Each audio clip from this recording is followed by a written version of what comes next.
기도하면 달라진다라는 책에 보면 기도에 관해서 짧은 이야기가 있습니다. 어느 서부 아프리카 국경지대에는 소수 민족이 살고 있는데 그들은 대부분 교회를 다 다닌다는 것입니다.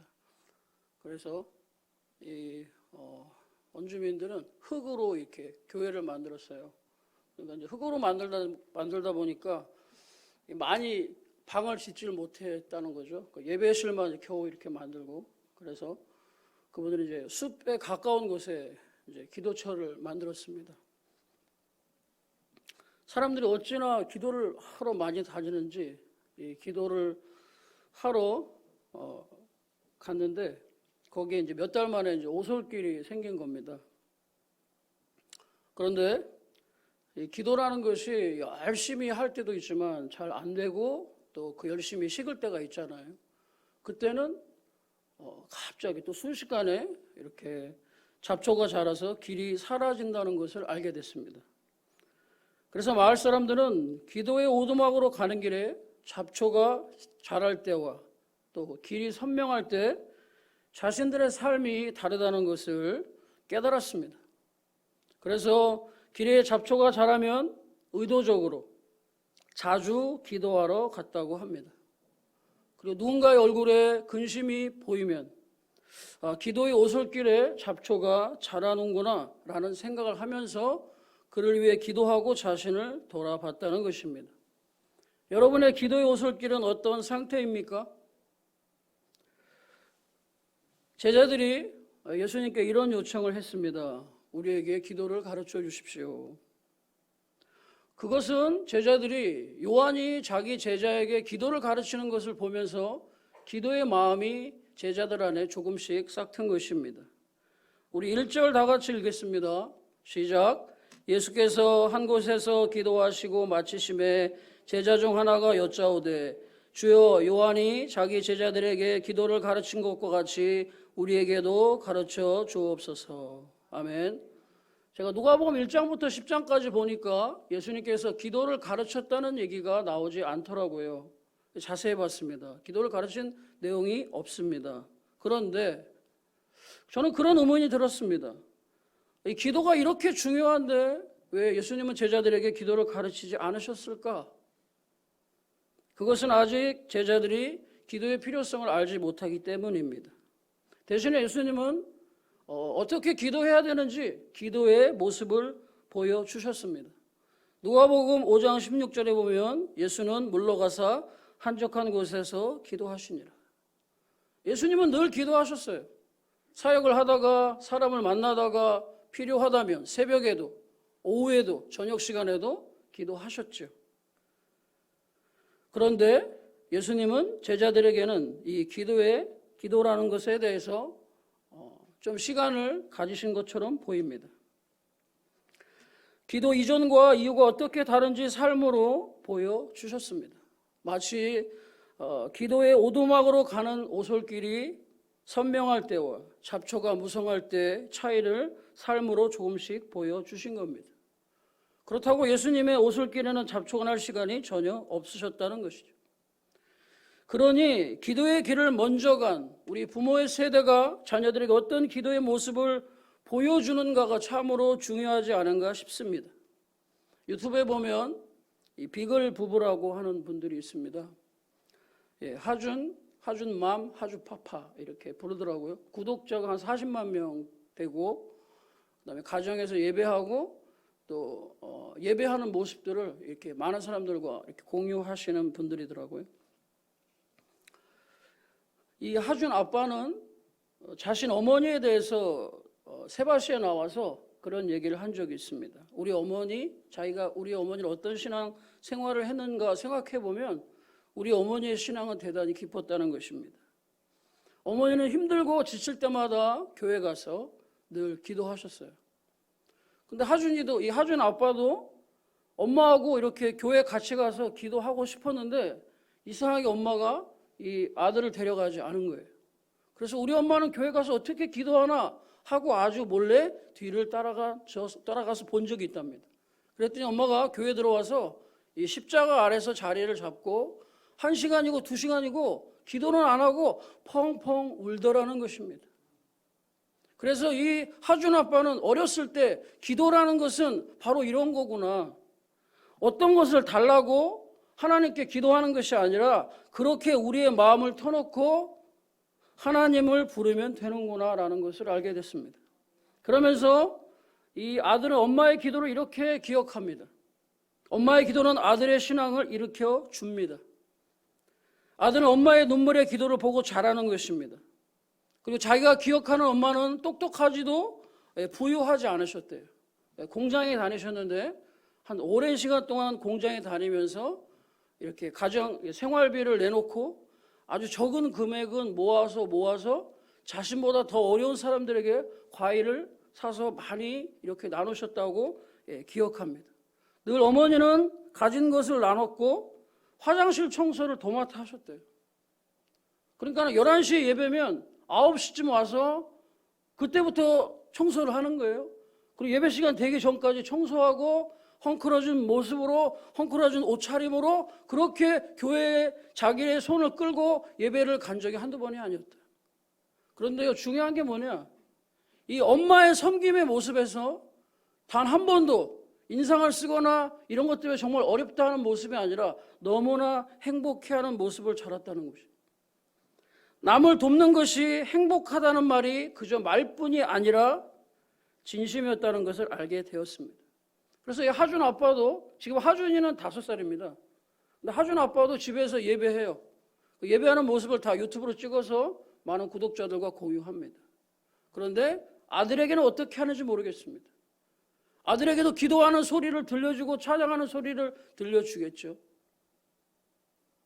그러면서 이 하준 아빠는 하준이도 이 신앙을 자연스럽게 이어받으면 좋겠다는 마음을 가졌을 것 같아요. 그런 얘기는 없습니다.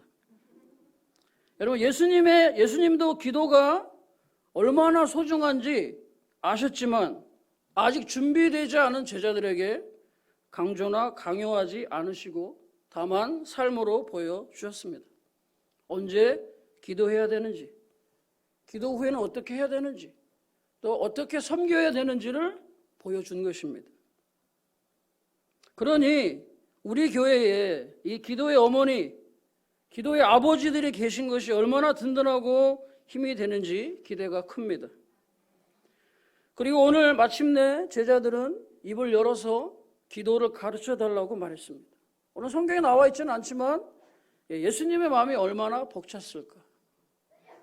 그 이제 하준이가 옹알이를 하면서 아빠라고 이렇게 한번 했습니다. 제가 들어봐도 아무리 들어봐도 아빠는 아닌데 아빠라고 우기더라고. 내가 볼 때는 아벨을 부른 것 같은데 자꾸 아빠라고 하면서 그러면서 눈물을 글썽이더라. 우리 아들이 드디어 아빠라고 했다는 거예요. 나는 아무리 봐도 아벨인데. 예. 그러면서 이 두 부부가 처음으로 옹알이를 하면서 아빠라고 부른 그 말에 너무나 감격하는 모습을 보면서 너무 저도 마음이 벅찼습니다. 그런데 제자들도 이제 기도가 필요하다는 것을 주님께 말한 것이지 않습니까? 그러니까 예수님의 마음에 얼마나 벅찼겠습니까? 그러면서 예수님께서는 우리가 예배 시간에 늘 자주 기도하는 주기도문에 대해서 그리고 적극적인 기도에 대해서 그리고 기도의 목적에 대해서 말씀하셨습니다. 우리 먼저 성경 같이 읽도록 하겠습니다. 시작. 아버지여 이름이 거룩히 여김을 받으시오며 나라가 임하시오며 우리에게 날마다 일용할 양식을 주시옵고 우리가 우리에게 죄 지은 모든 사람을 용서하오니 우리 죄도 사하여 주시옵고 우리를 시험에 들게 하지 마시옵소서 하라. 아멘. 이 주기도문에 보면 하나님과의 관계를 위한 기도, 나 자신과의 관계를 위한 기도, 다른 사람과의 관계를 위한 기도가 나옵니다. 먼저는 하나님과의 관계를 위한 기도입니다. 하나님은 우리의 삶을 통해서 하나님의 이름이 높임을 받고 또 하나님의 나라가 이 땅에 임하기를 기도하기 원하신다고 말씀하셨어요. 그러니까는 우리의 삶을 통해서 하나님의 이름이 높임 받아야 되고요.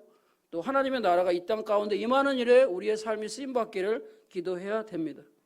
두 번째는요, 나와의 관계에서 필요를 구하는 기도입니다. 오늘 성경에 보니까 일용할 양식이라고 나와 있는데 이것은 일용할 양식이기도 하고 내일 양식이기도 합니다.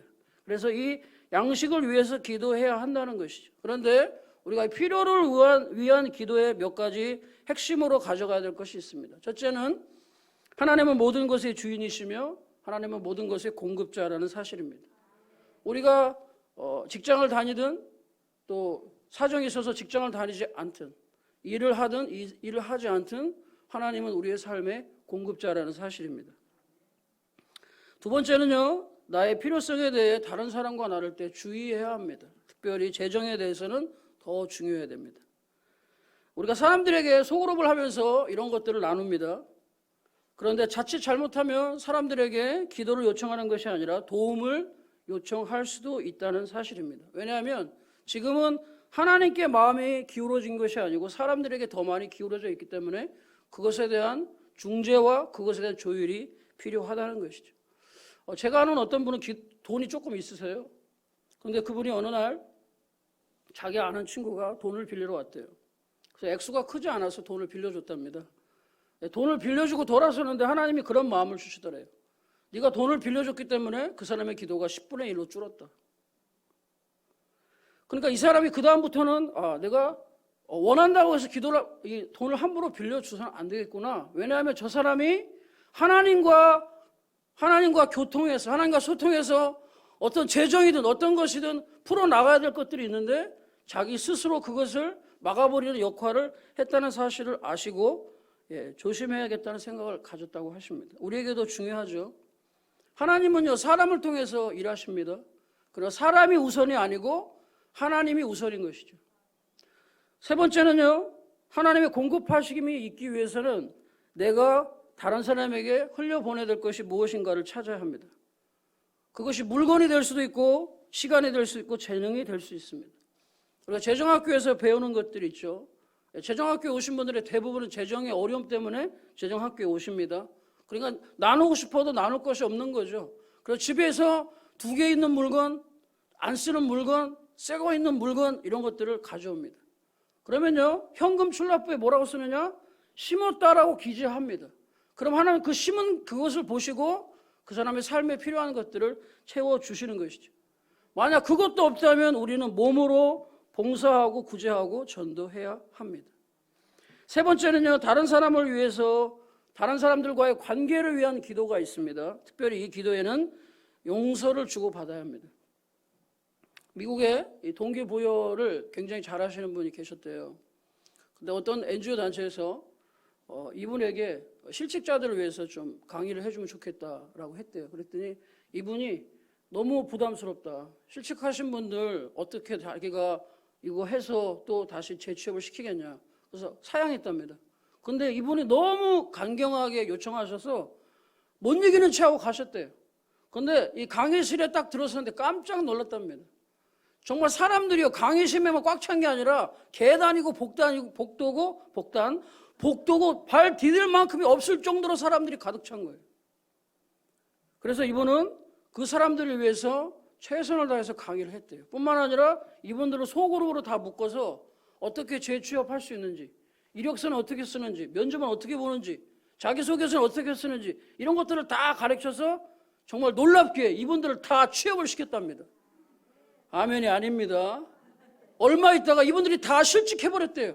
또다시 알아봤답니다. 문제는 뭐였냐? 바로 대인관계의 어려움 때문이었다라고 합니다. 직장을 다니신 분들 아시죠? 대인관계 얼마나 어려운지. 왜냐하면 이 갑질하시는 분들이 꽤 많으시거든요.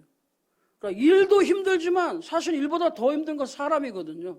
상사와의 관계, 동료와의 관계, 또 밑에 있는 사람들과의 관계. 근데 요즘 이제 50대, 60대들은 이제 정규직을 마치면 계약직으로 돌아선대요. 그러면 어려운 게 뭐냐? 자기보다 나이가 어린 사람한테 일을 배워야 되는 게 어렵답니다.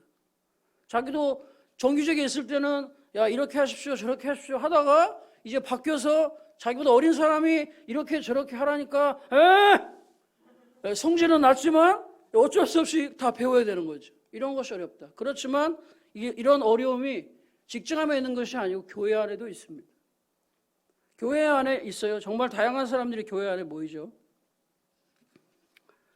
그런데 어떤 분 이런 얘기를 합니다. 하나님은 좋은데 사람이 어렵다. 이게 무엇입니까? 대인관계가 어렵다는 거죠. 그러니까 교회를 이전하는 분, 교회를 옮기시는 분, 교회와도 예배만 참석하는 분들이 있습니다. 소통이 안 된다는 것이 가장 어렵습니다. 그런데 하나님께서 이런 관계의 어려움을 가진 사람들이 교회 안에 모일 것을 모르시고 교회를 세우라고 하셨을까? 여러분 그렇지 않습니까? 그러나 이 관계의 어려움을 최소화할 수 있는 방법이 있다는 것이죠. 근데 그것은 뭐냐? 우리가 마음이 다치기 전에 상대에게 한 발짝 다가가는 시간들을 가져야 한다는 것입니다. 저는 결혼한 지 한 20년이 넘었습니다. 그런데 초반에는 아내에게 미안하다는 말을 굉장히 못했어요. 오히려 미안하다고 말해야 되는 시간에 주로 악을 썼죠. 그냥 넘어가. 뭘 그렇게 따져. 에? 우리 남자분들 아시죠? 그거 인정하지 않고 있어요 지금. 그리고 좀 몰라줬으면 좋겠어요. 들춰내가지고 그냥 뭐 사실을 밝히는지 모르겠습니다. 그리고 꼭 미안하다고 꼭 들어야 된대요. 그래서 그래 알았어. 뭐 이런 거죠. 근데 그 상황만 모면하면 된다는 생각이 저에게 너무나 가득했습니다. 그러니까 아내에게 미안하다고 하지 않고 자꾸 넘어간 것이죠. 그러니까는 그것이 관계가 개선이 된 게 아니고 골이 더 깊어진 것입니다. 그리고 저는 이제 한 10년 전에 박윤희 선교사님을 만나서 마침내 동굴에서 나왔습니다. 동굴에서 혼자 울고 있더래요, 제가. 정범주 나오라! 이렇게 해가지고 저 이제 밧줄 잡고 올라갔는데, 그 동굴에서 혼자 울고 있는 아들. 항상 너의 아내와 평행선을 걷지 못하고 항상 이렇게 서로 반대 입장에 서 있는 너의 모습을 본다. 그리고 이번에 기도받을 때는 아내에게 다가가라고 말씀하시더라고요. 그리고 저는 이제 어느 날부터 미안하다는 말을 하기 시작했습니다. 해보니까 별거 아니더라고요. 이거 왜 안 하고 살았는지 미안해. 그러면 막 마음이 폭풍처럼 막 휘몰아치다가도 미안하다고 한마디 하면 쫙 풀리잖아요. 놀랍게. 저희 희숙 씨도 여기 앉아 계시지만 저에게 작년부터 미안하다는 말을 살짝 흘리고 계십니다. 그런데 아주 조금 하십니다. 왜냐하면 제가 대부분은 다 미안하기 때문에. 근데 한 번은 미안하다는 말을 들었어요. 근데 너무 울림이 컸습니다. 왜냐하면 아내는 언제나 저에게 진심이거든요. 그러니까 제가 이제 그런 밥도 안 하고 청소도 안 하는 것 때문에 늘 미안하다고 이렇게 얘기했는데 한 사람 앞에 다가가는 시간들을 가져야 되는 것이죠. 그러니까 요즘 이제 우리의 가족이 4인 가구에서 핵가족으로 뿐만 아니라 1인 가구가 늘어나고 있습니다. 2010년도 통계에 의하면 작년보다 거의 한 30% 이상이 1인 가구가 늘어나고 있어요. 그러니까 1인 가구가 늘어난다는 것은 이제 1인들이 조직의 문화에서 이제 개인 문화로 바뀌어가고 있는 것입니다. 그래서 이제 캐톨릭이나 성당에서는 이 1인 가구에 대한 도움을 어떻게 줄 것이냐. 부유한 사람들은 상관없는데 청년들처럼 이렇게 혼자 밥을 해먹고 혼자 생활하는 청년들은 굉장히 어렵다는 것이죠. 가장 힘든 게 먹는 것. 그다음에 아팠을 때 그것을 처리하는 것이 너무 어렵다는 것입니다. 그래서 이 1인 가구가 점점 늘어나고 있는 거예요. 그러면서 이분들이 이 1인 가구가 힘든 게 뭐냐? 다른 사람하고 소통하는 것이 어려운 거예요. 자, 이제 앞으로는 어떻게 되냐면 목표를 향하는 것은 똑같습니다. 그러나 그것을 추구하는 방법은 달라진다는 것이에요. 그 다름을 우리가 어떻게 인정할 것이냐, 그 다름을 어떻게 우리가 수용할 것이냐, 이것은 여기서 단번에 해결되지는 않지만 분명히 다르다는 것을 우리는 가져가야 됩니다. 그리고 저렇게 소통하고 저렇게 삶을 즐기는 방법들이 이제는 온라인이 아니라 오프라인이 아니라 온라인에서 이런 것들을 더 많이 하고 있는 것에 대해서 우리는 그것을 이상한 눈빛으로 나의 자녀를 바라볼 것이 아니라 이제는 저렇게 소통하는구나 라고 하는 것을 우리는 받아들여야 되는 시점에 와 있습니다.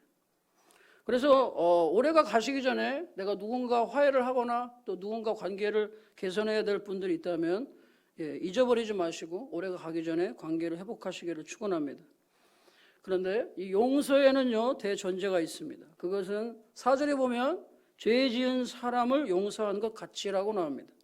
이 죄진이라는 뜻은 뭐냐?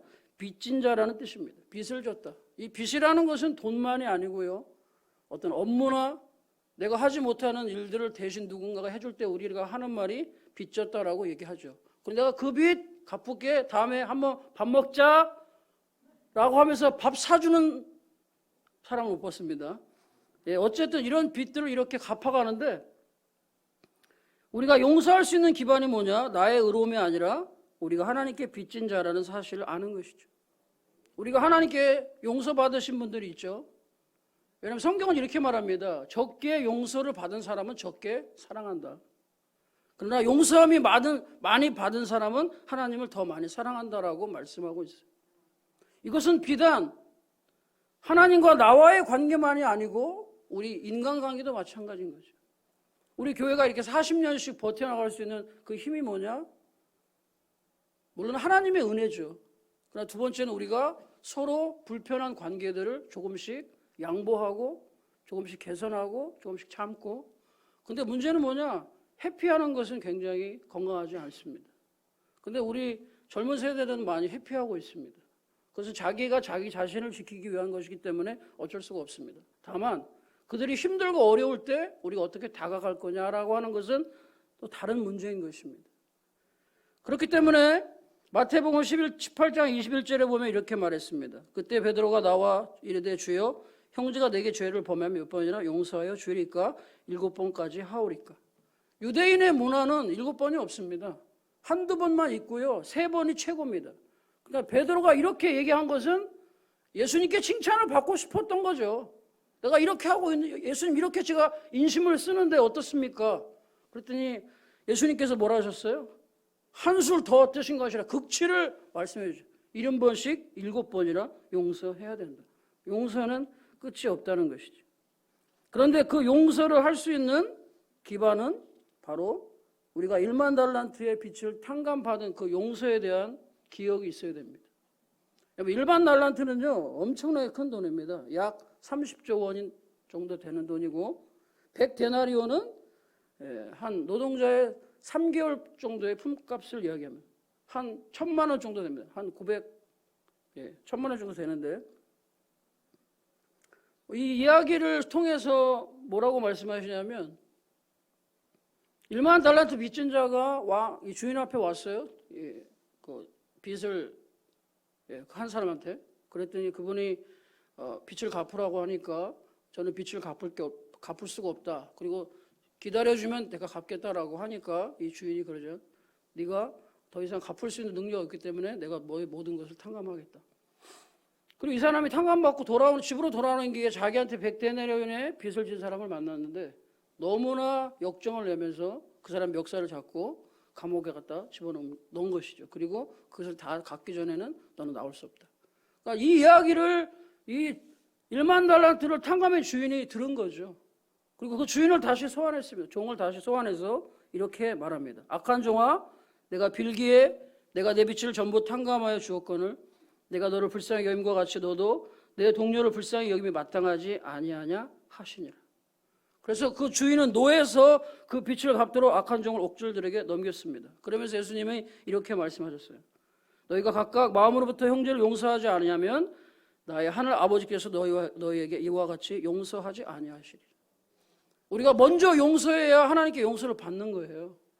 그런데 그 용서를 할 수 있는 힘은 세상은 이렇게 말합니다. 힘이 있는 자가 힘이 없는 자에게 용서를 할 수 있대요. 성경은 그렇게 말하지 않습니다. 성경은 먼저 용서를 받은 경험이 있으셔야 됩니다. 나의 죄가 얼마나 추하고 더럽고 냄새나고 도저히 이것을 씻음 받을 수 없었다라고 하는 이 깨달음을 가진 자가 1만 달란트, 100데나리온 빚진 자에게 용서의 은혜를 베풀 수 있는 것입니다. 그러면서 예수님께서 기도에 대해서 또 다른 방법에 대해서 말씀하셨습니다. 그것은 간청하는 기도입니다. 간청하는 기도는 적극적인 기도입니다. 사실 이 간청하는 기도는 우리 일생에 그렇게 많이 하지 않습니다. 그런데 이 기도를 해야 되는 어떤 중요한 타임이 있습니다. 내가 어떤 것을 선택해야 될 때, 결혼을 한다거나 이직을 한다거나 또 어떤 중요한 결정을 내릴 때는 하나님과 독대해서 오랜 시간 동안 씨름하는 시간들을 가지셔야 합니다. 대표적인 사람이 야곱입니다. 형과의 관계를 위해서 20년 동안 원수로 살았던 그가 이 간청하는 기도를 통해서 형과의 관계가 개선이 되었습니다. 히스기야는 15년을 더 연장받았습니다. 그러나 사도 바울은 이 기도의 변화가 없었어요. 내 은혜가 되게 족하다라고 말씀하시면서 어떤 기도는 내가 평생 동안 그냥 가져가야 될 그것이 아픔일 수도 있고 고통일 수도 있습니다.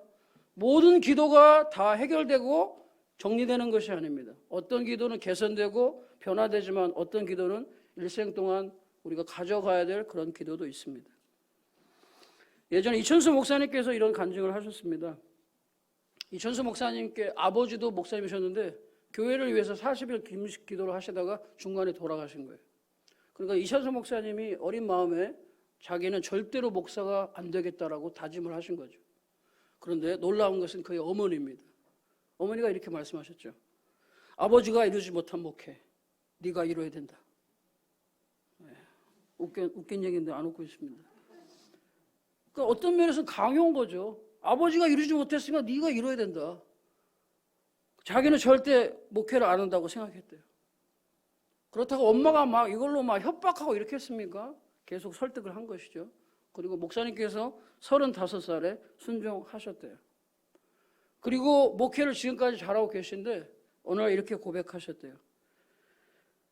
내가 지금에 와서 목회의 축복을 받고 보니 자신이 한 것에 비해서 부어주시는 하나님의 은혜가 남달랐던 것은 바로 우리 어머니의 끈질긴 기도의 덕분이라고 말합니다.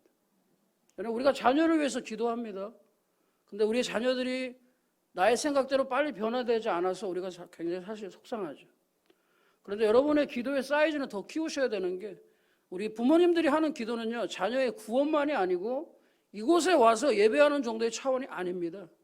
우리의 기도의 깊이는요, 그 자녀가 하나님의 부르심을 받은 그 자리로 응답할 수 있어서 그 자리까지 나가는 그 기도의 길이, 그 길이만큼 먼저 믿은 우리 부모님이 그 기도의 분량을 채워주셔야 되는 것이죠. 그러니까 기도는 한두 번 해서 안 된다고 포기하는 것이 아니라 어떤 기도는 끝까지 매달려서 기도를 해야 될 것이 있다는 것입니다. 그리고 예수님께서 오늘 말씀의 결론에 대해서 이렇게 13절에 말씀하고 있습니다. 그렇다면 우리의 기도의 목적은 무엇이겠냐? 우리 13절 다 같이 읽어보겠습니다. 시작. 너희가 악할지라도 좋은 것을 자식에게 줄 줄 알거든 하물며 너희 하늘 아버지께서 구원한 자에게 성령을 주시지 않겠느냐 하시니라. 아멘. 이게 기도에 대한 말씀인데 앞쪽에는 기도의 어떤 종류의 기도를 해야 되는 것을 말씀드렸다면 이제 기도의 목적이 뭐냐? 우리의 기도의 목적은 응답이고 당면한 것에 대한 해결이죠. 그럼 하나님은 어떨까? 부모의 마음이라는 것은 본인이 악해도 자식에게는 정말 좋은 것을 주려는 것이 부모의 마음이라는 거죠. 동의하십니까? 자식에게는 좋은 것을 주고 싶은 게 부모의 마음인데 어떤 것을 주고 싶으냐? 좋은 것을 주고 싶죠. 최고로 좋은 것, 또 한 가지는 영원한 것을 주고 싶은 거죠. 그것이 뭐냐? 바로 성령이라고 하는 것입니다. 성령은요, 파라클레토스라고 해서 그 뜻을 직역하면 옆으로 오도록 부름받은 사람이에요. 어떻게 보면 이제 나를 돕도록 어떤 신앙과 생활에 있어서는 반드시 돕는 자가 필요합니다. 교회는 목사님이 계시고 속회는 속장이 있습니다. 기관은 기관장들이 있습니다. 그분들이 하는 역할이 뭐냐? 자기의 맡은 구성원들을 신앙을 또 어떤 부분에서 삶을 케어하고 기도하고 돕도록 부름받은 사람들인 것입니다. 목사님이 계시고 성경이 있고 교회가 있는 것은 그 배후에 성령님이 계셔서 목사님을 통해 성경을 통해 교회를 통해 성도들을 통해서 이 세상에 살아계신 하나님이 살아계신 것과 그분을 증거하고 증언하도록 부르신 겁니다. 영어로는 더 카운셀러라고 합니다. 그 상담자, 그 위로자, 그 격려자, 그 안내자. 왜냐하면 안내자가 없이는 어디도 갈 수 없거든요. 하물며 보이지 않는 신앙생활을 한다. 예수님은 육신을 입고 계시니까 시간과 공간의 제약이 있죠. 그분이 영원히 함께한다는 의미는 육신이 아니라 바로 영이거든요. 시간과 공간을 초월해서 언제든지 부르면 달려가실 수 있는 그 성령 하나님에 대한 선물을 어린아이부터 장년에 이르기까지 다 주길 원하신다는 것이죠. 성령이 임해야 사실은 기도할 수 있습니다. 기도는요, 5번 하면 할 게 없어요. 저도 기도를 많이 하는 교회에서 자랐는데 제가 어렸을 때 기도의 매력은 눈물을 흘리는 겁니다. 이게 눈물을 흘리니까 그렇게 멋있게 보이더라고요. 그래서 저는 아무리 생각해도 눈물을 흘릴 게 없어서 어머니한테 두드려 맞은 걸 생각하니까 막 서러움이 복받치면서 막 그 사람들이 저 정범준 어린이는 뭐 저렇게 세상에서 죄를 많이 졌길래 저렇게 눈물로 기도하느냐, 그런 소리 듣고 싶어서 기도했다가 성령을 깨닫고 나서는 그럴 필요가 없다는 사실을 알게 됐죠. 5분도 기도하기 힘들었지만 성령이 임하시면서 1시간, 2시간 그 이상 더 깊게, 더 넓게 그 기도할 수 있는 힘은 바로 성령이시라는 사실이죠. 예수님께서 이렇게 말씀하셨습니다. 예수께서 나와 말씀하여 이르시되 하늘과 땅의 모든 권세를 내게 주셨으니 그러므로 너희는 가서 모든 민족을 제자로 삼아 아버지와 아들과 성령의 이름으로 세례를 베풀고 내가 너에게 분부한 모든 것을 가르쳐 지키하라. 볼지어다 내가 세상 끝날까지 너희와 항상 함께 있으리라. 이것은 예수님의 지상 명령인 것이죠. 우리가 하나님을 예배했다면 어디로 가야 되느냐? 가셔야 됩니다. 어디로요? 세상으로 가셔야 됩니다. 어떤 교회에 이 문 앞에 이런 글씨가 써 있대요. 성도들이 예배를 드리기 위해서 교회 입구로 들어가면 저 앞에 이렇게 씁니다. 월십이라고 크게 글씨가 써 있답니다. 그것은 교회에서 해야 될 가장 궁극적인 일이 뭐냐? 예배하는 일인 거죠. 우리가 예배에서 열심히 은혜 받고 말씀을 깨달았다면 이제 밖으로 나가야 되잖아요. 그 밖으로 나갈 때 글씨는 서비스라고 써 있답니다. 서비스. 우리가 은혜 받고 그게 다가 아닌 거죠. 말씀을 깨닫고 그게 다가 아닌 것이죠. 우리가 섬겨야 될 것이 어디냐? 바로 세상인 것입니다. 우리의 직장이고요, 우리의 가정이고요, 우리의 사회입니다. 그런데 우리의 세상은 우리의 신앙을 별로 좋아하지 않습니다. 그럼에도 불구하고 그분들이 믿든지 않든지 우리는 성령의 이름으로 그들을 섬깁니다. 그것이 서비스인 것이고 그것이 교회가 또 우리들이 해야 할 일이라고 말씀하십니다. 세상을 섬길 수 있는 좋은 방법은 바로 오케이 운동에 참여하시는 겁니다. 오케이 운동, 예수님의 4대 사역을 펼치셨죠. 복음을 전파하셨고 먹이셨고 치유하셨고 가르쳤습니다. 우리는 이 복음 전파를 위해서 토요일마다 두암공원에서 붕어빵을 굽고 있습니다. 엄마! 하면요 가들 엄마들이 전부 다 쳐다봅니다. 그리고 구르마 끌고 막 달려옵니다. 그 엄마라는 소리에 감동을 받은 거죠. 그래서 저는 주로 엄마로 사람을 낳고 있습니다.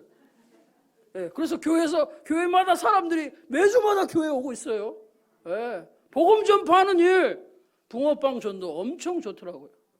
우리는 이 먹이는 것을 위해서 구제 사역을 하고 있습니다. 네, 목요일마다 모여서 반찬 나누는 사역을 하고 있어요. 그리고 또 치유 사역을 위해서 예방 차원에서 OK 클리닉을 하고 있습니다. 그러면 이제 앞으로 남아있는 가르치는 사역을 위해서 어떻게 할 거냐? 이것을 우리들이 머리를 맞대고 기도해야 될 저희들의 몫인 것입니다. 네, 그만 끝내겠습니다. 그 다음에 우리에게 주신 민족, 모든 민족으로 제자를 삼다. 이 민족은 두 가지입니다. 넓은 의미에서는 열방에 있는 나라들. 그래서 우리 교회는 남아공, 네팔, 말라위를 위해서 기도하고 보내준 선교사로서 같이 사역을 감당합니다. 그 다음에 좁은 영역에서는 우리가 속한 영역입니다. 가정, 교회, 그 다음에 과학기술, 미디어, 이 8대 영역이 우리가 속한 영역에 우리는 그곳에서 우리의 빛과 소금의 역할을 다 감당해야 됩니다. 아버지와 아들과 성령의 이름으로 세례를 베풀고, 세례라는 것은 이제 너의 시민권은 하늘에 있다는 사실입니다. 내가 너에게 분부한 모든 것을 가르쳐 지키게 하라. 성경 말씀을 가르쳐 지키게 하는 일들. 볼지어다 세상 끝날까지 내가 너희와 항상 함께 있으리라. 이 하나님의 함께 하심을 경험하는 그것이 뭐냐? 성령의 역사인 것이죠. 성령으로 거듭나지 않으면 우리는 기도할 수도 없고 사랑할 수도 없고 용서할 수도 없고 성령이 아니고서는 땅끝까지 주님의 증인이 될 수도 없습니다. 그러나 예수님께서 승천하시면서 너희에게 또 다른 보혜사를 보내주실 것이다. 그 보혜사를 통해서 너희들은 나와 함께 주님의 나라를 완성할 것이라고 말씀하셨습니다. 교회가 이 땅에 존재하는 이유는 바로 이 마태복음 28장 18절과 20절의 말씀을 성취하기 위한 것입니다. 이것은 성령을 받은 성도들을 통해 이 땅에서 성취되고 완성되어져 갈 것입니다. 같이 기도하겠습니다. 하나님, 우리 교회에 이 성령의 충만함과 능력을 부어주십시오. 성령님 환영합니다. 우리 어린이로부터 장년이까지 모두가 성령으로 거듭나서 정말 하나님이 우리에게 주고 싶어 하신 이 성령, 그런데 이 성령을 우리가 받고 교회 안에만 가두어 두는 것이 아니라 이제는 그것을 가지고 세상으로 우리의 영역으로 힘있게 나갈 수 있는 우리 대림평화교회 그리고 우리 성도들이 될 수 있도록 우리 함께 통성으로 기도하겠습니다. 은혜가 풍성하신 하나님 감사드립니다. 성령님 오시옵소서. 우리 대림평화교회 가운데 충만하게 임하시옵소서. 그 아들 예수 그리스도를 통해서 성령을 주기로 약속하신 주님, 성령으로 임하셔서 우리를 깨닫게 하시고 우리를 진리 안으로 이끄시고 하나님께로 저희들을 이끌어 주시옵소서. 그래서 우리가 이 세상에 살면서 고아와 같이 혼자 외롭게 인생을 살아가는 것이 아니라 바로 이 성령의 하나님과 동행하는 삶을 살아갈 수 있는 저희들 되게 하여 주옵소서. 성령으로 기도하게 하시고 성령으로 사랑하게 하여 주시고 성령으로 용서하게 하여 주시옵시고 성령으로 지상태의 명령을 성취하는 우리 대림평화 교우들이 될 수 있도록 하나님이 역사하여 주시옵소서. 그렇습니다. 주님, 우리 교회가 성령을 가르치고 성령을 말하고 성령을 선포하고 성령님과 동행하는 교회가 되게 하여 주시고 이 성령님과 함께 기도하며 용서하며 사랑하며 이 성령과 함께 전 세계를 섬기며 우리의 영역 안에서 빛과 소금의 역할을 감당할 수 있는 하나님의 귀한 종들이 다 될 수 있도록 은혜 베풀어 주시옵소서. 예수 그리스도 이름으로 기도드립니다. 아멘.